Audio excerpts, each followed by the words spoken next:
গোল চুয়াডাঙ্গা 1 গোল করছে। গোলটা করছে অনেক সুন্দর গোল।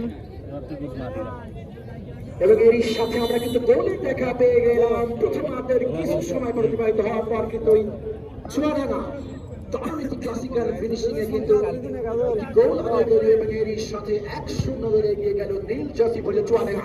আক্রমণে চুয়াডাঙ্গা অষ্টম জার্সি পরে খেলোয়াড় বাম প্রান্তের ভিতরে ঢোকার চেষ্টা, এখনো বলে নিয়ম রেখেছে চুয়াডাঙ্গা। দিলেন 11 নম্বর জার্সি পরে খেলোয়াড়কে সতীর্থ খেলোয়াড় একেবারে ভালো ম্যানেজ করেছে ডিবক্সের মধ্যে দিয়েছিলেন 12 নম্বর জার্সি পরিত খেলার উদ্দেশ্যে। তবে শেষ পর্যন্ত বলের নিয়ন্ত্রণ রাখতে পারলেন না, বল চলে গেল ওই দক্ষিণ পার্শ্বের বাইরে। ফলে থ্রোইং মিরপুরের গোলে চমৎকার একটি ফিনিশিং এর ক্লাসিক্যাল একটি ফিনিশিং দেখার মতো। আর একটি কোনাকুনি একটি শটে কিন্তু গোল আদায় করেছে মিরপুর, যেখানে গোলরক্ষক রাকিব কিন্তু দর্শকের আওয়াজ দৃষ্টিতে দিয়েছিল। রাকিবের চেয়ে থাকা ধারা কিছুই করা ছিল না, যে ধরনের শট হয়েছিল। আর এই কোনাকুনি শটে জাস্ট ওয়ার্ল্ড ক্লাস একটি গোল হয়েছে, সেটি আমরা দেখতে পেলাম 8 নম্বর জার্সি পরে খেলোয়াড়। আবার আক্রমণে চুয়াডাঙ্গা সময় যত গড়াচ্ছে, ঘড়ির কাঁটা যত ঘুরছে, আক্রমণে ধার কিন্তু বাড়িয়ে চলেছে ওই চুয়াডাঙ্গা ফুটবল একাদশ। 3 নম্বর জার্সি পরিত খেলোয়াড় দেবেন 11 নম্বর জার্সি পরিত খেলোয়াড়কে দারুণভাবে মাইনাস করেছেন, হারিয়ে ফেলেছেন। পাল্টা আক্রমণে ওঠার চেষ্টায় মিরপুর লম্বা করে 11 নম্বর জার্সি পরিত খেলোয়াড় হোয়াইট নম্বর শেখাচ্ছেন, বেদনের চেষ্টা রয়েছে 11 নম্বর জার্সি পরিত খেলোয়াড় সর্বদা কিন্তু দলের ক্যাপ্টেন 4 নম্বর জার্সি পরিত খেলোয়াড় এবং 3 নম্বর জার্সি পরিত খেলোয়াড় কিন্তু কড়া মার্কিং এ ছিল। 11 নম্বর জার্সি পরিত খেলোয়াড়ের সঙ্গত কারণে কোনো সময় কিন্তু করতে পারছে না ওই মিরপুর। যাই হোক, গোলকিক চুয়াডাঙ্গার অনুকূলে প্রথমার্ধের কিছুটা সময় অতিবাহিত হওয়ার পর ডান প্রান্ত থেকে কোনে এক শটে বিশ্বমানের এক ক্লাসিক্যাল ফিনিশিং এ কিন্তু একটি গোল আদায় করে নেয় নীল জার্সি পরিহিত চুয়াডাঙ্গা এবং সেই গোলে কিন্তু তারা এগিয়ে আছে 1-0 গোলে।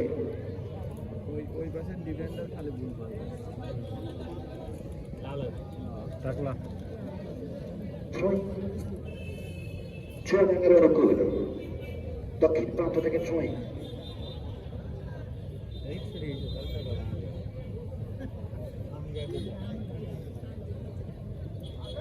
প্রাণবন্ত আয়োজন, ঐতিহ্যবাহী আয়োজন, উপভোগ্য আয়োজন, খোকসাবাসীর জন্য, খোকসার সংস্কৃতির জন্য অবিচ্ছেদ্য অংশ এই ফুটবল, বিশেষ করে পাইলট মাঠের এই বিগ বাজেটের হাই ভোল্টেজ ফুটবল টুর্নামেন্ট। সেই সংস্কৃতি কিছু বছর গ্যাপ যাওয়ার পর কিন্তু পুনরায় আবার চালু হয়েছে খোকসা যুব সংঘ পাঠাগারের মাধ্যমে।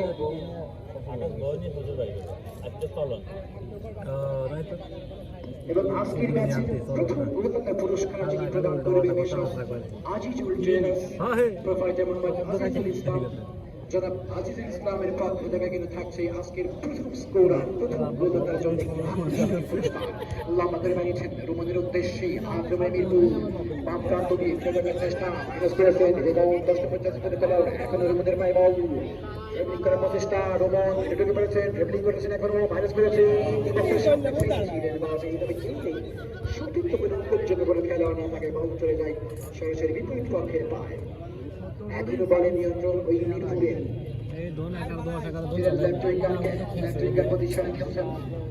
চেষ্টা। 9 নম্বর জার্সি পরে খেলোয়াড় এখনো নিয়ন্ত্রণ রেখেছেন, কাকে দিবেন পাচ্ছেন, সেন্টার করেছে ডিবক্সের মধ্যে বিপদের সম্ভাবনা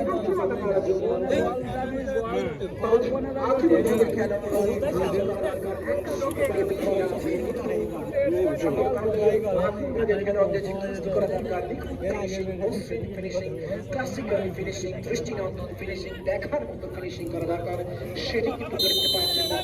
তারপরে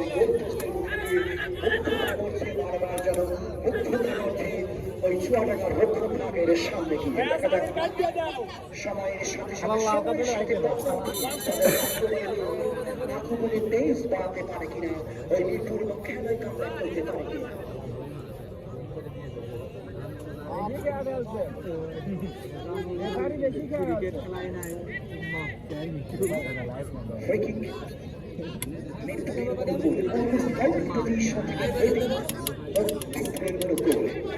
একাধিক খেলোয়াড় চক্রা ওই ডিবক্সের মধ্যে সম্ভাবনায় পজিশন থেকে ফ্রিকিক ওই মণিপুরের অনুকূলে দেখা যাবে বিপদটা যদি ঘনীভূত করতে পারে ওই চুয়াডাঙ্গার জন্য 1-0 করে পিছিয়ে মিরপুর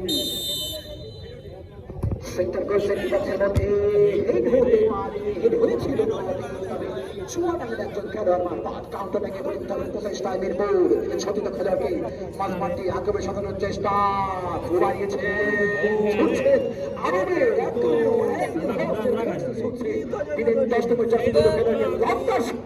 প্রচেষ্টা ছিল বিপক্ষের সামান্য একটু বাড়ি থেকে নষ্ট করেছে খেলোয়াড় তবে রক্ষণ ভাগের খেলোয়াড় মারফত বাধাপ্রাপ্ত হয়েছেন এখনো বল চুয়াডাঙ্গার পায়ে 1-0 করে এগিয়ে চুয়াডাঙ্গা 3 নম্বর জার্সি খেলোয়াড় ছুটছে carry on nothing happen referee Monir Khan লাল কোন দইনি চুয়াডাঙ্গা চুয়াডাঙ্গার সব ইয়ে নিউ প্রাপ্তবর্তন করেছেন প্রান্তের উইকেট পজিশনে খেলা 9 নম্বর জার্সি খেলোয়াড় তবে হ্যান্ডবল শেষ পর্যন্ত